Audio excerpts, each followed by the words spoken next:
Buenas noches a todas, buenas noches y bienvenidas al evento de hoy.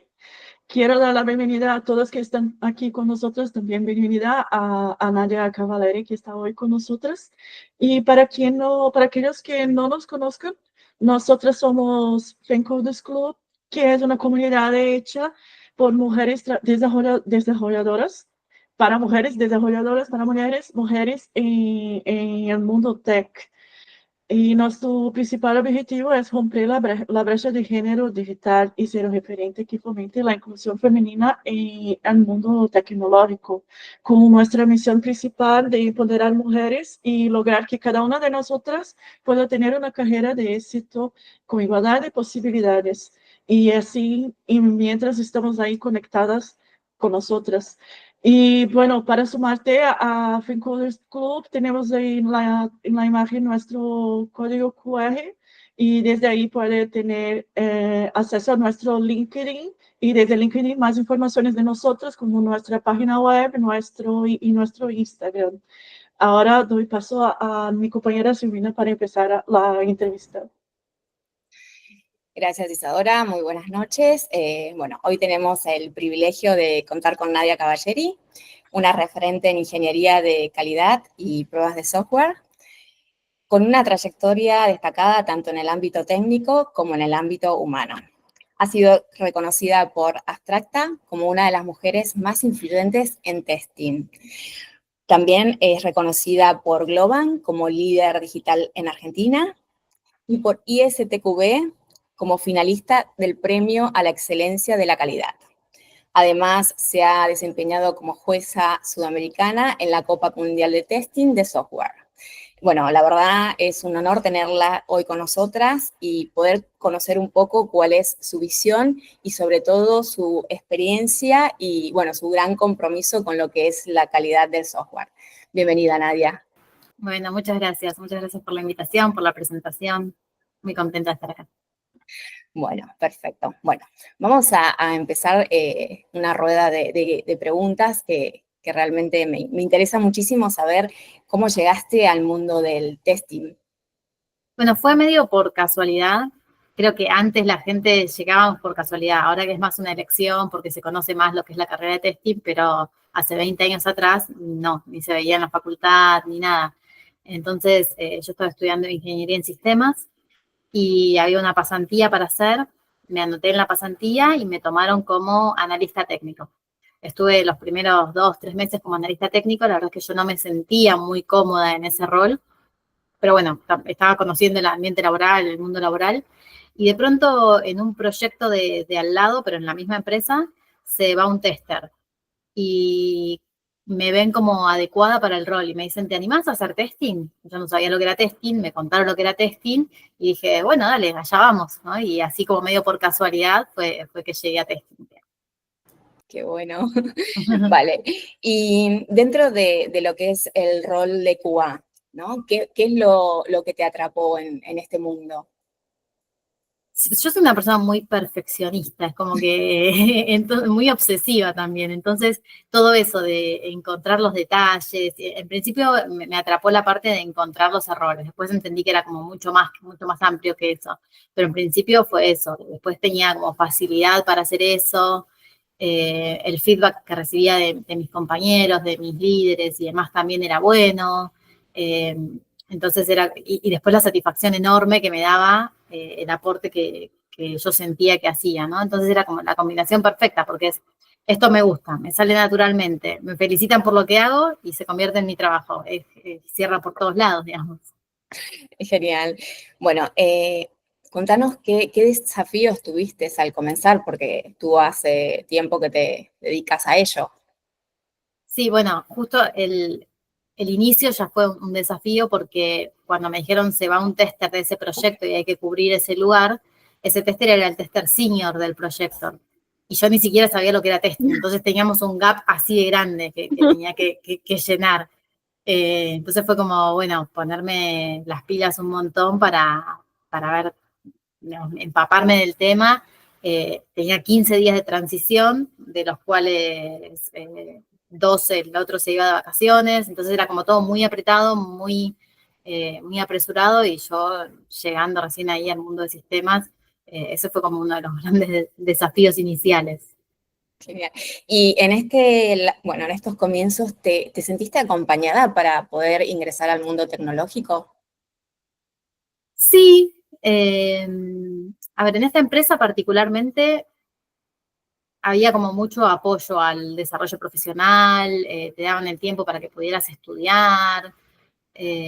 O sea, no había la comunidad que hay hoy de decir, bueno, si tengo una duda la publico en algún lado y alguien me va a responder. En ese sentido, no, estaba bastante sola, digamos. Pero en lo cercano, sí. Qué bueno, qué bueno. Bueno, lo que te quería preguntar también, porque tú eres psicóloga e ingeniera, entonces, ¿cómo llegaste a unificar todo? Si pudiste llegar a unificar ambas carreras. Esa era como una pregunta típica de cuando empecé a estudiar psicología. Primero terminé ingeniería y después cuando empecé psicología todos me decían, pero ¿cómo vas a combinar esto? Y yo pensaba, pero yo no quiero combinar esto. O sea, es como ingeniería por allá y psicología por allá. Porque a mí lo que más me gustaba de psicología era la clínica. Entonces, como que atender pacientes no tenía mucho que ver con desarrollar software. Pero es como que naturalmente se fue dando y en los últimos años empecé a hacer sesiones de desarrollo profesional y simulacros de entrevista con seguidores, con el público en general. Y esos espacios fueron como la combinación perfecta y natural de decir, claro, acá es donde yo puedo ayudar a las personas, acompañarlas en su proceso de descubrimiento personal y profesional, aportando mi experiencia o mis conocimientos de psicología, al mismo tiempo que tomo mi experiencia y mis conocimientos de ingeniería para bajar eso a tierra, ¿no? No es que tu plan de carrera quede allá arriba o que tus miedos no voy a saber de dónde abordarlos, sino como que tengo esa experiencia para ayudar a bajar eso al detalle y que se convierta en algo real y tangible. Qué bueno. ¿Y en cuántos has trabajado en varios países o de Argentina viniste directamente a España? Físicamente trabajé solo en Argentina y en España, pero estando en Argentina trabajé para Estados Unidos, El Salvador, Uruguay, desde acá desde España para Bélgica, para Alemania, y después me gusta dar conferencias, daba muchas conferencias antes de la pandemia de manera presencial, y ahí también tuve la oportunidad de viajar y dar charlas por, no sé, Argentina, Uruguay, España, Alemania, Perú, Bolivia, Chile, Rumania, Wow. Austria, no sé si me olvido de alguno. Bueno, no pasa nada. Bueno, de lo que te queremos consultar es, ¿qué te impulsó a generar contenido para ayudar a quienes o bien se desempeñan en este ámbito laboral o están empezando a dar estos primeros pasos para cambiarse de rubro? Al principio surgió como algo, bueno, surgió hace mucho también esto, ¿no? Cuando tal vez la generación de contenidos no era tan habitual. Quizás yo sentía que tenía esa necesidad de compartir o esas ganas de compartir desde, no sé, desde el colegio, que por ahí les explicaba a mis compañeros. Después fui profe de ese colegio, después fui profe en la universidad, ayudante, docente y qué sé yo. Entonces ya el tema de enseñar y de compartir esas cosas que había aprendido, como que ya lo tenía.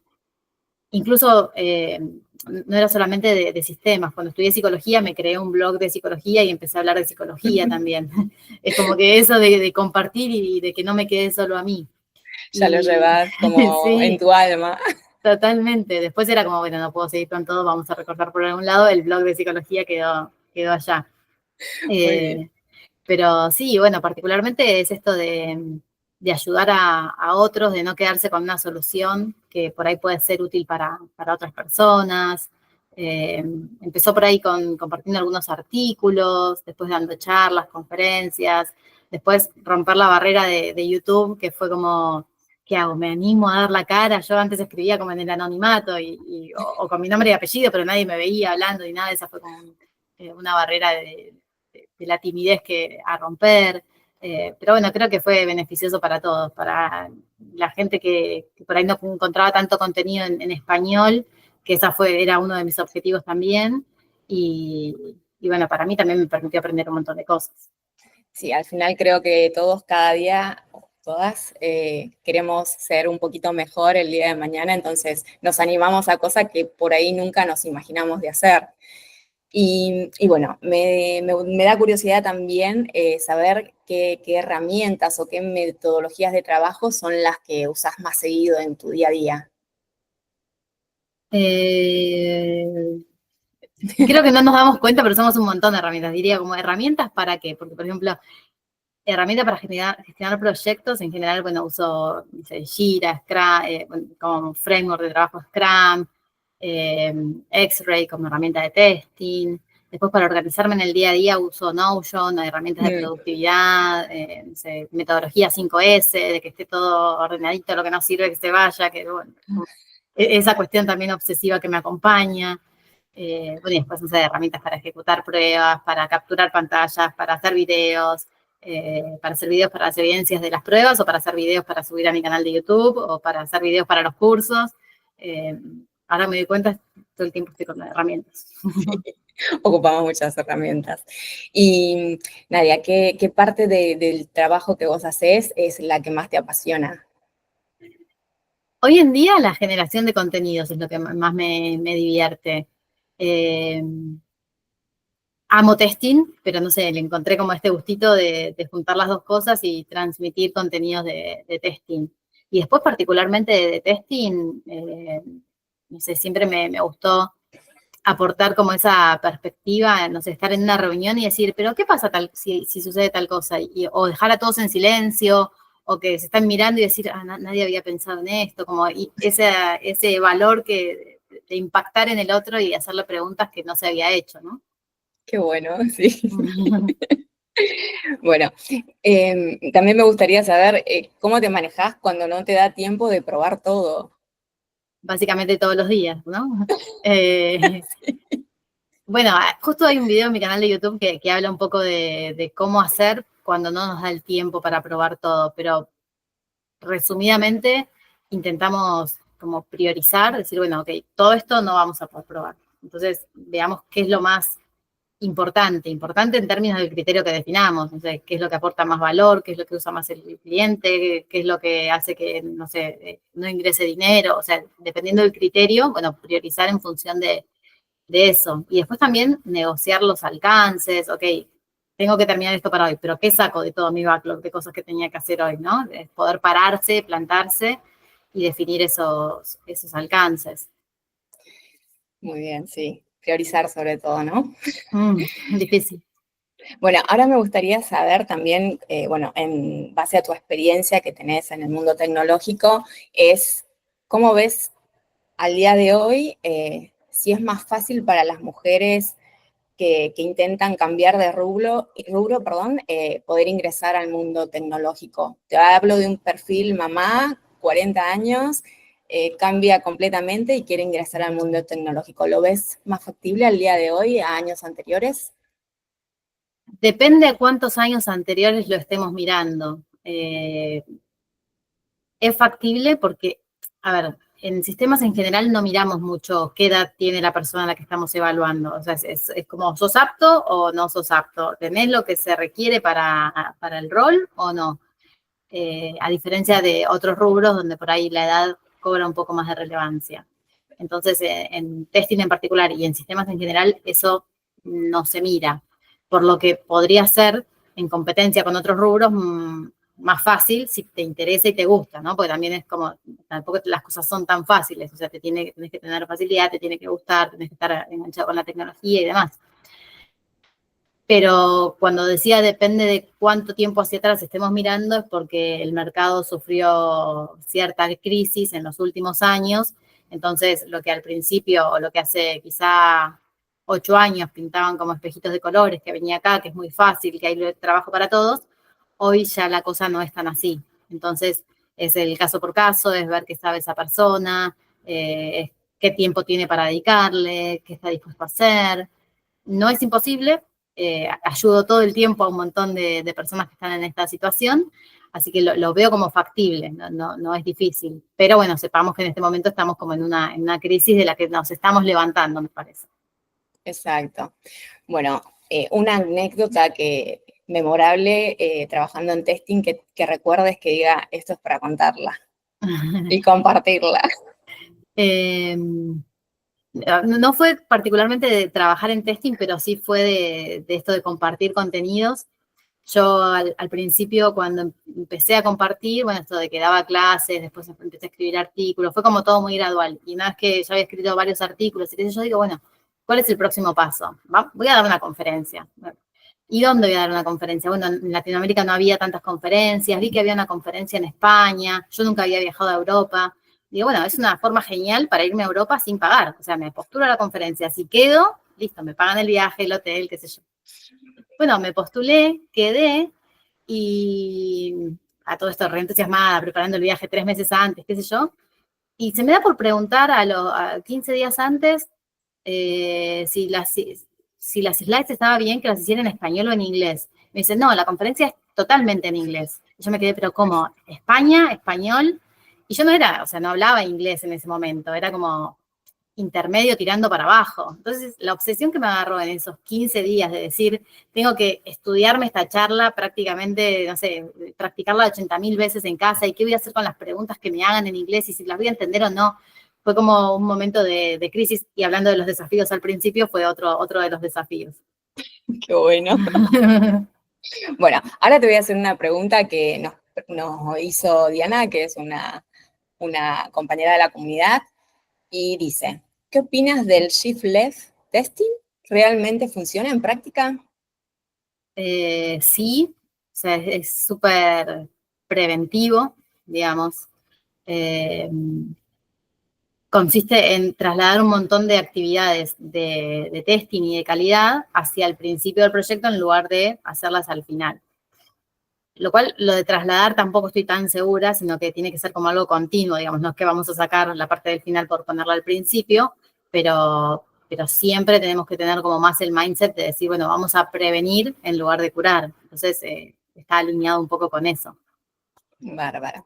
Después también otra de las preguntas que nos hace es, ¿testing manual versus testing automatizado? ¿Cuál crees que seguirá siendo más valioso y por qué? Yo diría, depende para qué, ¿no? En testing es como, en general, suelo decir bastante la respuesta de depende, ¿no? Porque es como que no hay una respuesta única y general para todo. Como cada proyecto es particular, cada proyecto va a tener su estrategia. Y entonces, en función de esa estrategia, vamos a decidir si vamos para un testing manual, automatizado, una combinación, en qué nivel vamos a hacer cada cosa. Si hoy en día, por ejemplo, pensamos un sistema que está en mantenimiento, tal vez lo más probable es que se valorice mucho más el testing automatizado. Si estamos en plena construcción y los cambios, o sea, se hacen como muy rápidos, muy frecuentes, y esto está súper inestable y el cliente no sabe lo que quiere, que es como la cotidianidad de la mayoría de los proyectos, quizá el testing manual acompañado para después un mantenimiento del testing automatizado también. Quizá el testing manual al principio cobra mucho más valor. También depende de en qué parte del proyecto estamos, de qué tecnologías. Quizá en inteligencia artificial hay muchas cosas que tienen que probarse de manera manual, porque los resultados son probabilísticos, digamos, no es que tenemos un resultado esperado exacto, entonces necesitamos a alguien que esté evaluando esos resultados. Entonces depende para qué, depende del proyecto, el momento, la tecnología y demás. Bárbaro.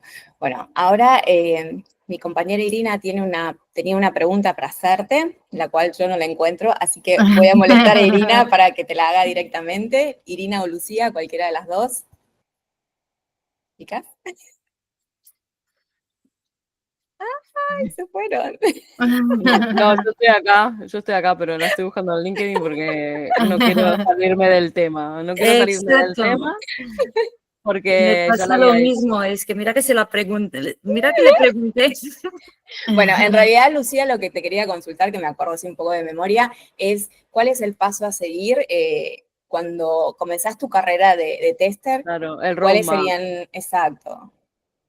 O sea, ¿qué recomiendas, no? Porque yo ya inicié el mío y estoy como ahí, ¿qué camino tomo para aquí para allá? Entonces era bueno, también para la comunidad, saber, bueno, si alguna chica quiere empezar este camino, ¿qué recomiendas tú, no? Desde tu experiencia, ¿qué no harías o qué volverías a hacer? Bueno, como roadmap, así como medio formal de cursos y capacitaciones y temas a saber, en mi sitio web, ni bien ingresás, nadiacavalleri.com.ar, ahí hay un roadmap sugerido, digamos, que en principio tiene que ver con hacer, para lo que quieras hacer de testing, primero hacer algo introductorio de testing, que puede ser o hacer el curso de intro al testing, o puede ser leerte un libro de intro al testing, o mirar videos de todo el temario de introducción al testing, lo que quieras, digamos, pero aprenderte esos conceptos de introducción al testing. Una vez que tenés esas bases, después, bueno, también depende de dónde partas. Capaz que si estás haciendo una carrera, no sé, de ingeniería en sistemas, hay un montón de cosas que ya sabés.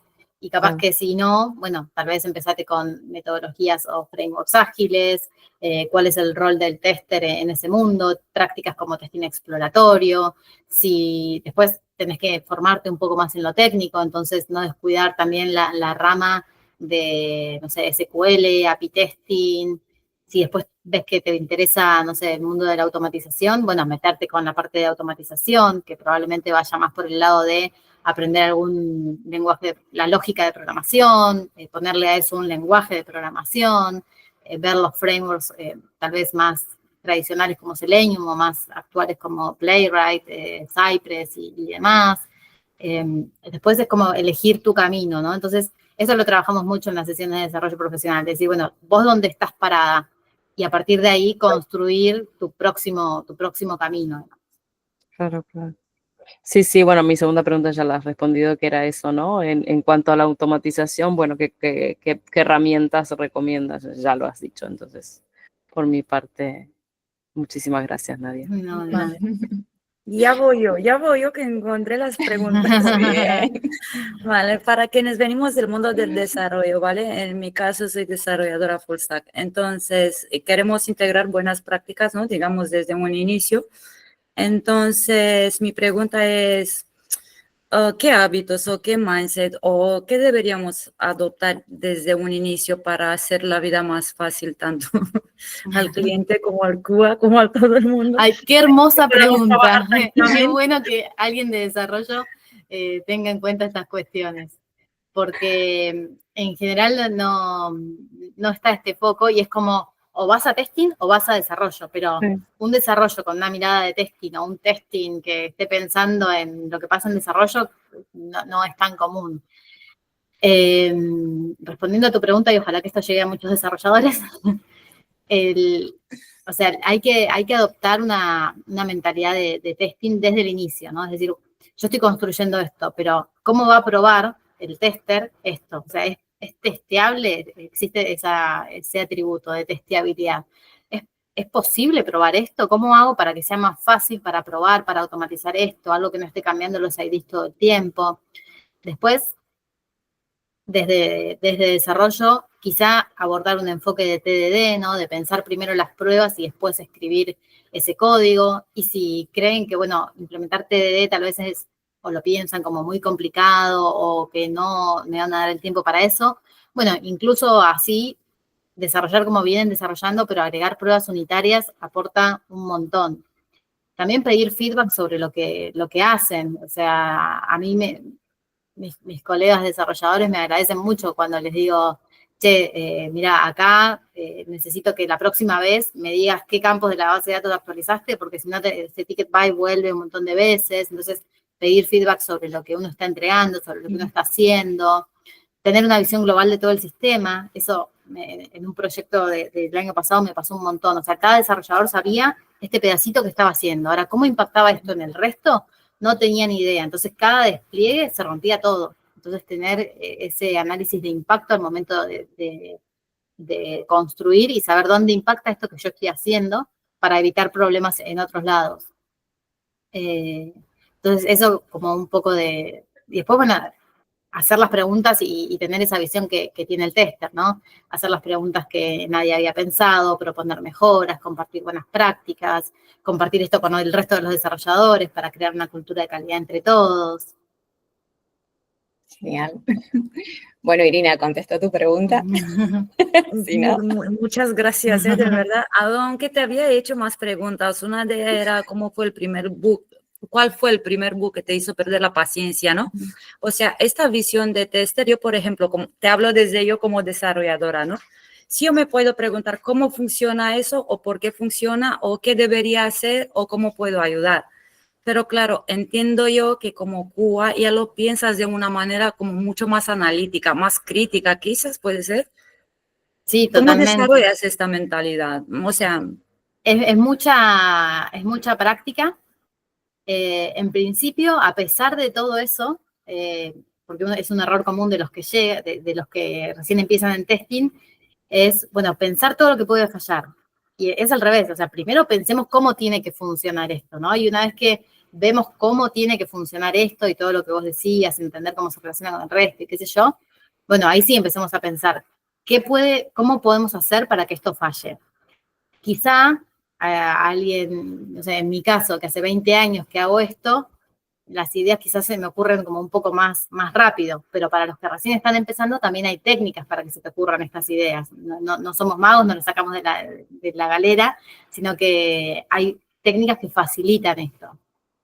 Por ejemplo, pensar en cuáles son los escenarios, los escenarios bordes, eh, pensar por la negativa, por la positiva, y después practicar mucho al principio, ir encontrándote cosas por tu casa, no sé, ¿cómo probaría la tostadora? ¿Qué caso de prueba le haría al microondas? No sé, entonces es como que es ejercitar esa creatividad todo el tiempo. Después la aplicarás a testing del sistema que te toque probar, pero en principio también la podés aplicar, o sea, lo que necesitamos es creatividad, y esa creatividad la podés ejercitar en cualquier otro momento, digamos. Hay Ahí en el curso de testing exploratorio vemos un poco estas técnicas y también hay un libro de testing exploratorio que te va diciendo como distintos caminos por los que podés recorrer la aplicación, ¿no? No sé, todos los lugares que sean más antiguos, o todos los lugares que nadie use, o todos los lugares desde el punto de vista de la UI. Entonces, son como abordar la aplicación desde distintas perspectivas y ahí se te van ocurriendo distintas cosas también. Genial. vale, entiendo que más o menos ya va por mi tercera pregunta y creo que tiene mucho que ver, que es la parte de la inteligencia artificial. ¿Y cómo verías, por ejemplo, lo que es el QA, claro, con tanto auge que tiene ahora la inteligencia artificial, que prácticamente, pues, puede testear bastante, ¿no? Entonces, ¿cómo ves dentro de 5 años el trabajo de un QA?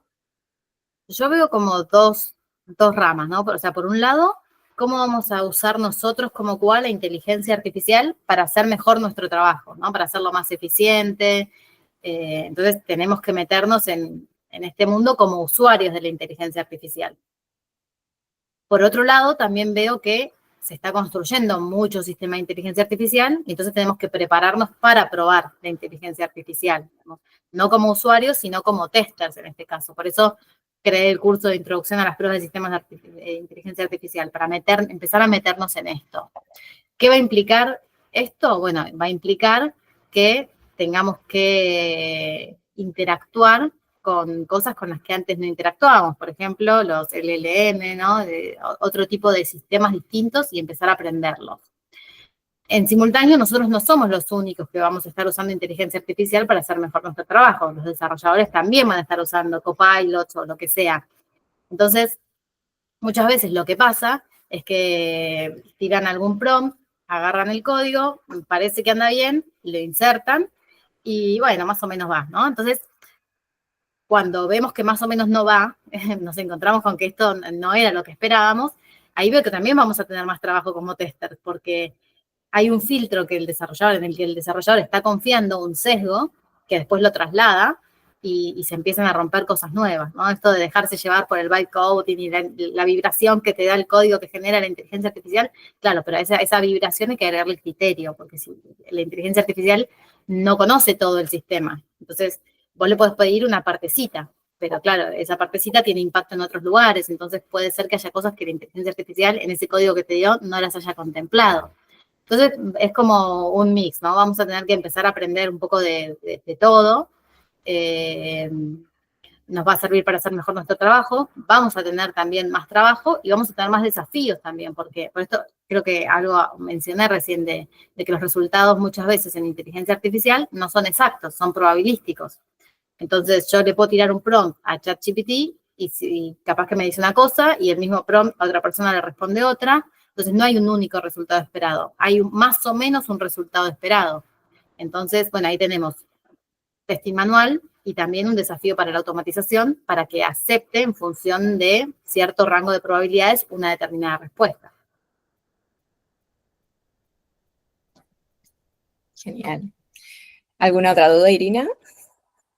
Yo con eso ya suficiente. Ahora, lo de la IA, es verdad que sí que se habla mucho del ChatGPT y lo demás, pero a nivel de IA generativa, o entrando ya en cosas como desde el desarrollo, por ejemplo, estoy ahora dentro de un proyecto con mi equipo y estamos desarrollando prácticamente nosotros mismos una inteligencia artificial que nos funcione para el dicho proyecto. Entonces es como que poco a poco la inteligencia artificial, quieras o no, va acaparando bastante. No Pero sé, no deja de ser un sistema, una digamos, inteligencia artificial, propenso claro, a fallos, digamos, que ¿no? espero programar para seguir trabajando. Seguro que sí. Bueno, nos gustaría, Nadia, que nos des un mensaje para todas aquellas mujeres que se están iniciando en el mundo de testing y bueno, creo que sería muy positivo escuchar algo propio de ti. Bueno, que se animen, que la verdad es que es un mundo fascinante, si les gusta, ¿no? Porque están los que vienen porque les prometieron espejitos de colores, que por ahí es más fácil o no sé qué, y están los que vienen porque realmente les gusta, ¿no? Entonces, bueno, evaluar cuál es el caso particular de cada uno, ver cuánto tiempo está cada una dispuesta a invertir en todo esto, que si necesitan a alguien con quien, no sé, conversar, elaborar un plan, nada, me pueden tener en cuenta.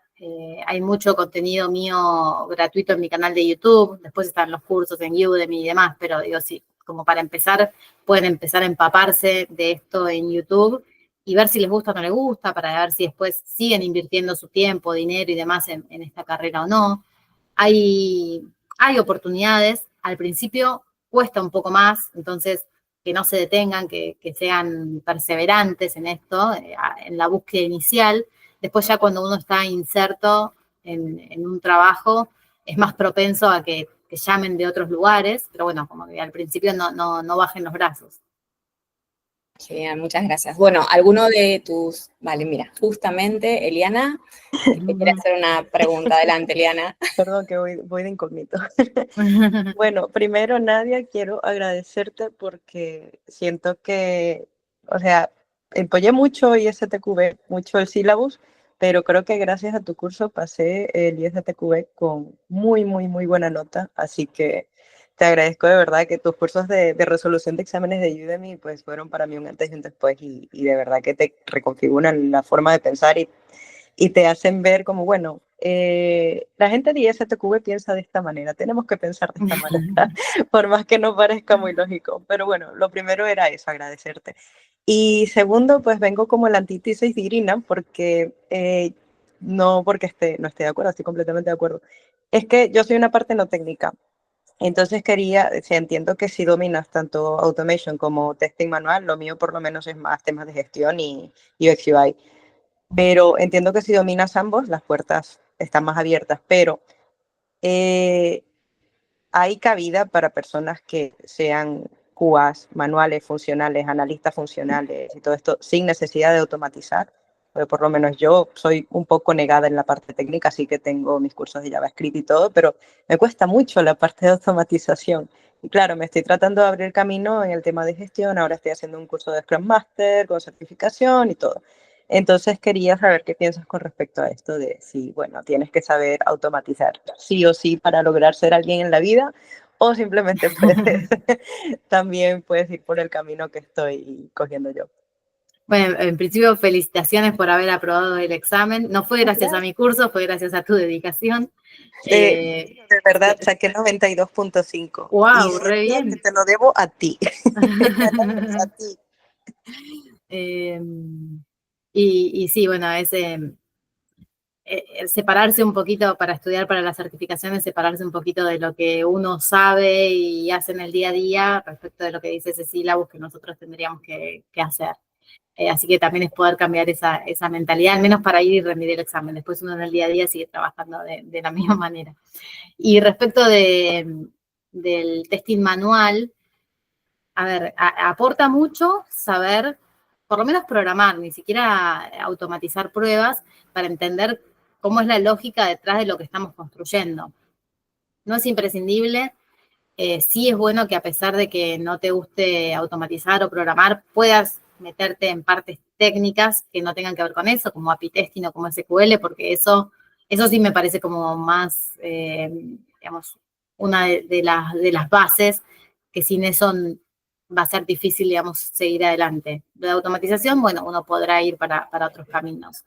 Y como vos decís, no solamente podés crecer solamente en testing manual, ¿no? Podés ir para el lado de gestión. Incluso en testing tenemos lo que en general conocemos como testing es el testing funcional, ¿no? Que es lo que hace la aplicación y demás. Ahora, hay un montón de ramas no funcionales, dentro de las cuales, por ejemplo, tenemos las pruebas de usabilidad, las pruebas de accesibilidad, que dentro de las cuales también nos podemos capacitar y crecer hacia ese lado. Las de accesibilidad particularmente están como, hay alguna que otra búsqueda específica sobre accesibilidad, porque estas normas están como, o sea, si no cumplís con determinados niveles de accesibilidad, los gobiernos empiezan a penalizar y nadie quiere pagar multas. Entonces están buscando testers de accesibilidad y que conozcan estas normas. Por poner un ejemplo de lugares hacia donde uno puede ir sin necesidad de terminar en automation.